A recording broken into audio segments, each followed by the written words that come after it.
Welcome to your weekly General Aviation news update, and this week we have 4 stories for you. A Piper Aero pilot reports a 30-foot tall triangle over Pennsylvania. A G3 disappeared that actually may be intentional. We have Spirit Airlines that manages to lose a 6-year-old. And then lastly, we'll have a wrap-up of what we did in 2023. Let's get to it. And first up this week is a Piper Aero pilot who reported a strange triangular-shaped object at 6,500 feet above Pennsylvania. The Piper was returning from a flight to Alleghany County Airport from Fredrick Municipal Airport and was roughly 50 miles from the destination at the time of the report. The pilot estimated the altitude of the aircraft was 6,800, and they stated that he had taken a picture of it, but couldn't find a picture anywhere, which is interesting. The operator of the Piper Aero said that the aircraft was being flown by a rental customer at the time, and they declined to make any further comments. Next up this week is an older Gulfstream G3 that has gone missing after taking off from an airport in the Grenadines. ATC lost contact with the aircraft 7 minutes after takeoff, and it hasn't been seen since. There's no debris at the moment or fuel that has been found in the water around the area. The airplane was supposedly on a sightseeing flight. The current working theory, according to the St. Vincent Times, is that the transponder was turned off on purpose and that the aircraft flew to a private strip in Venezuela. The news source also said that the USDEA, the Drug Enforcement Agency, was monitoring the aircraft's whereabouts, which is definitely fishy. The G3 is currently actually for sale out of Cheyenne, Wyoming, and has changed hands 5 times in the last 6 years. So if you see the posting, probably no longer available for sale, I'm going to say. But we'll keep you posted if we hear more, which I'm sure we will. This is a very strange story. And third up this week is Spirit Airlines. That's probably all I should say. Spirit Airlines is getting some backlash at this stage because they flew an unaccompanied 6-year-old to the wrong airport in Florida. The boy was supposed to fly to Fort Myers from Philadelphia, but ended up in Orlando, which is 160 miles away. Spirit claims that they have contacted the family after realizing the mistake, and that the boy's grandmother had to go and get him herself, to Orlando. Spirit says that the child was never in danger, was accompanied by a Spirit employee at the entire time. The airline issued a statement saying that we take the safety and the responsibility of transporting all of our guests seriously and are conducting an internal investigation. We apologize to the family for the experience.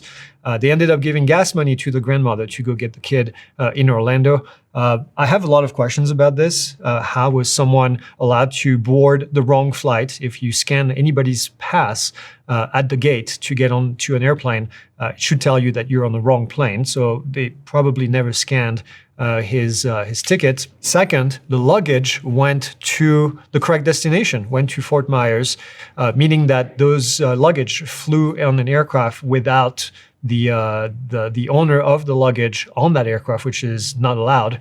So at one point, they should have realized that that person was not on board the aircraft. They should have deboarded the suitcases and everything. So anyway, just a whole mess. Again, not necessarily surprising coming from that airline, but I would not be pleased, I can tell you that. Last up, to finish, we have some statistics for 2023 for Pilot Institute. We did travel around the country for once to a bunch of different trade shows. We went to Texas for a robotics summit. We went to Sun and Fun in Lakeland, where we saw a lot of you. We went to AUVSI in Denver for drone stuff, Flight Fest in Ohio, EAA AirVenture in Oshkosh. Again, we saw a lot of you over there as well.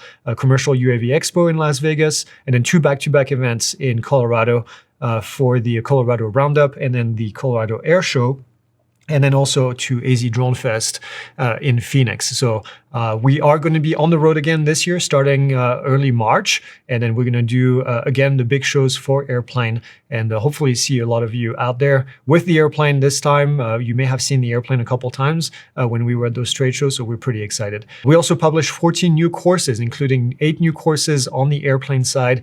That was 3 deep dives, and those are free courses, free deep dives on the 172, the Diamond, and then the the Piper PA-28. We also had our VR pre-flight experience go live on the Meta store. The G1000 course came out. The Airplane Maneuvers course came out.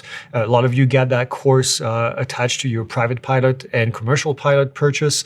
And also the multi-engine course. So we were busy. We have way more courses coming up for Airplane in 2024. We also end up the year with 295,000 students. That's right, 295,000 students, totaling 506,000 course enrollment, 500,000 course enrollments in our system. An amazing number. We did 7.3 million lectures in 2023. The year is not over, so there'll be a few more. That's one lecture every 4 seconds. A lecture is somebody watching a lesson in our system. So one lecture every 4 seconds, 365 days, 24 hours a day. That's amazing. 37,000 people in our Facebook group. We have now 128,000 subs on all the different social media combined. And above all, we did 6,800 Wings credit on the FAA's safety website. So for those of you that are trying to get your certificate renewed or current, then that's been very helpful. So needless to say, none of this would be possible without all of you. A big thank you for all your continued support. My team and I certainly appreciate all the discussions and the comments in the courses. So we aren't slowing down. We have a lot of things going on, including a very cool project that's going to be coming out early next year, probably at the end of January, and I'm really excited about it. So that's it. You have a happy new year. I will see you not only next week, but also next year, somewhere southeast of Florida, I think. Hold on, let me do that again, because I don't think that might be true. Who's getting some backlash? Here's my joke. See you next year.